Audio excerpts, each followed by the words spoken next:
he tightened his grip on the Gladstone back. The beach below was not crowded by Saturday standards.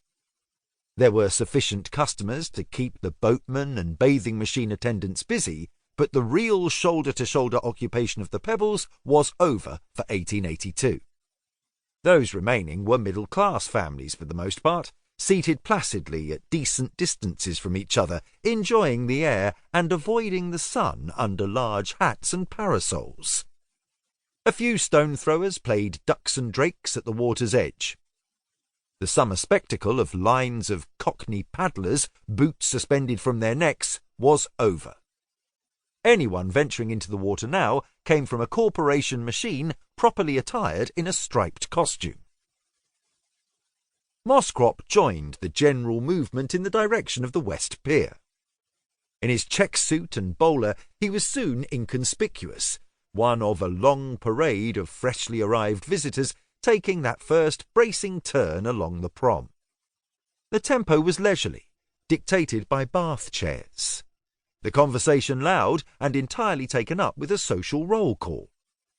Everyone was expected back from Trouville or Baden-Baden this week or next. The fashionable visitors list office in East Street had never received so many callers.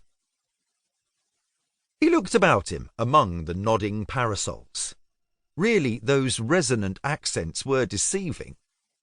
3/4 of his fellow promenaders had not arrived socially.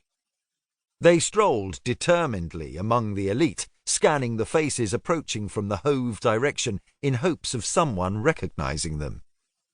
Moscrop preferred to make a detailed observation of those nearest him.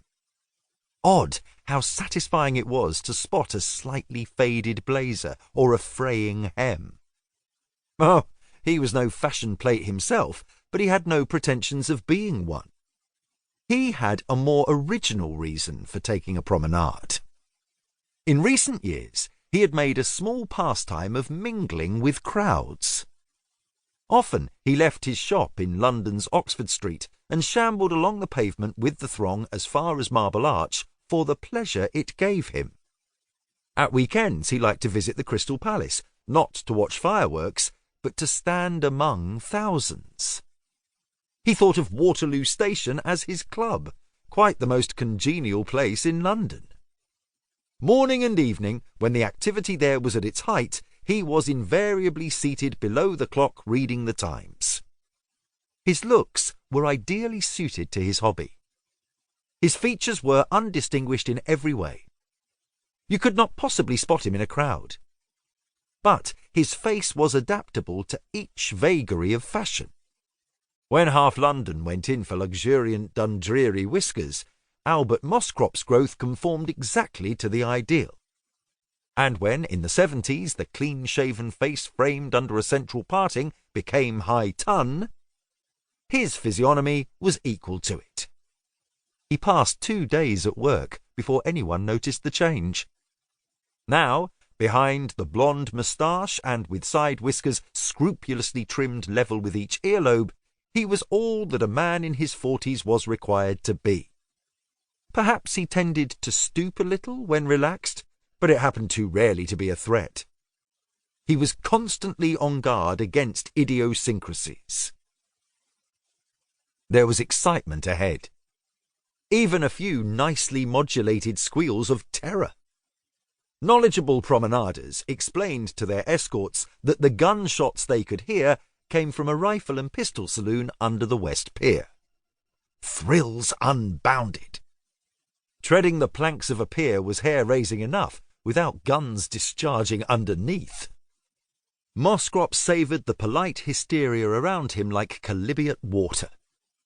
He wryly observed that no one actually turned back. Even the faintest hearts were wrapping their gowns across their fronts in readiness for the turnstile. As he passed inside, he was careful to hold his bag at chest height. Once through, he strode the wooden causeway with a springy step. What better 2 pennyworth existed than these 370 yards, projecting audaciously across beach and foam and shallows to the deeper waters, indifferent to the power that surged and sucked beneath?